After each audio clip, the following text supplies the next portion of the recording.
to join this assessment with the work that we did on a previous one. You'll note in that previous assessment, we had kind of placed all of the different signals for this molecule into the spectrum.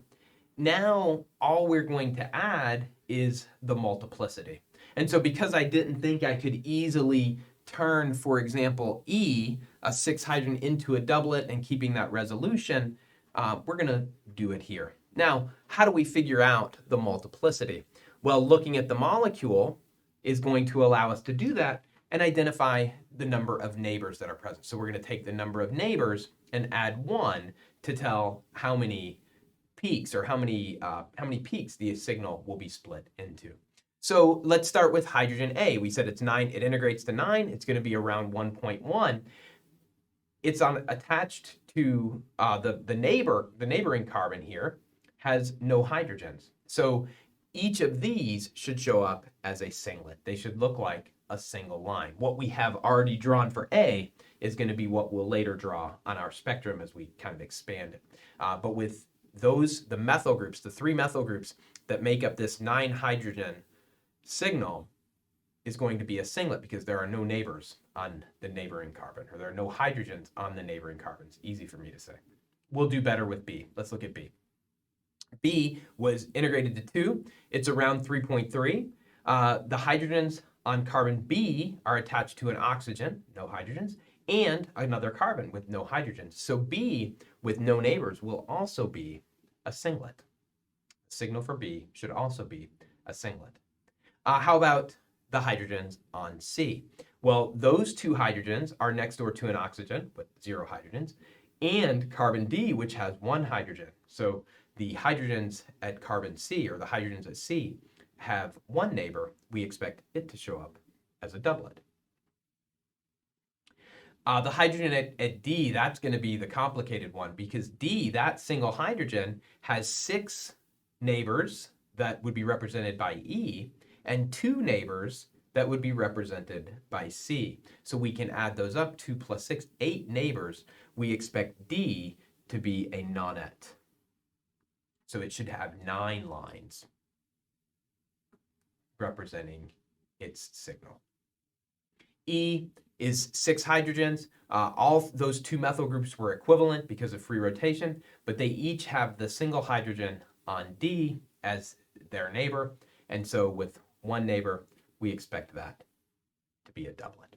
So our drawing of our spectrum can be modified further to add the multiplicity for each of these individual signals. Now what I've done down here is expanded the spectrum so that we can actually draw these multiplet lines. So we'll start, again, let's go right to left here. We'll start with E. E was a 6 hydrogen doublet at 0.9. So we'll have our line come across here, and we'll draw in our doublet about this high, again, trying to represent 6 lines. The next one we're going to come to is 1.1, a 9 hydrogen singlet. So we know because it integrates to 9, it's going to be taller. Because it's a singlet, we will draw it like so, and that's at around 1.1. We can now move over to 1.3. This is going to be our 1 hydrogen nonette, or 9 lines. That's going to be a little harder to draw. It's almost certainly going to take up more space than we had hoped, but we'll go 1, 2, 3, 4, 5, 6, 7, 8, 9. Notice I made sure that each next line got a little bit taller because it was a nonette. That middle line is going to be the tallest one, but we have 9 lines shown here, even if it's not so obvious, and it's around 1.3, so close enough.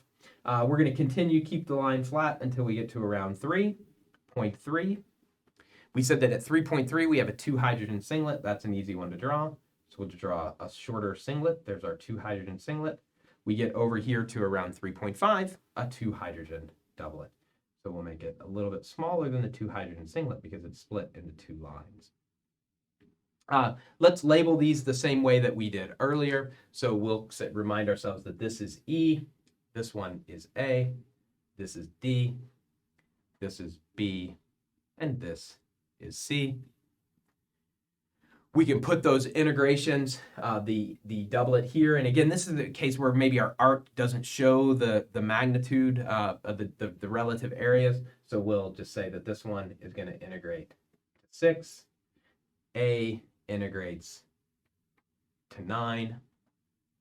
D integrates to 1. B and C integrate to 2.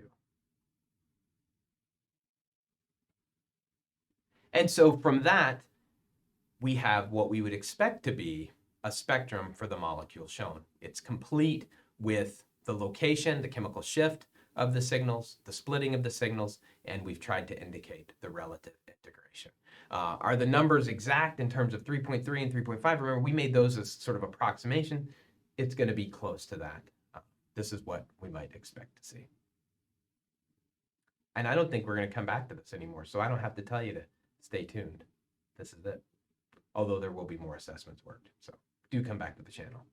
And maybe subscribe. Hit the like button. It's up to you.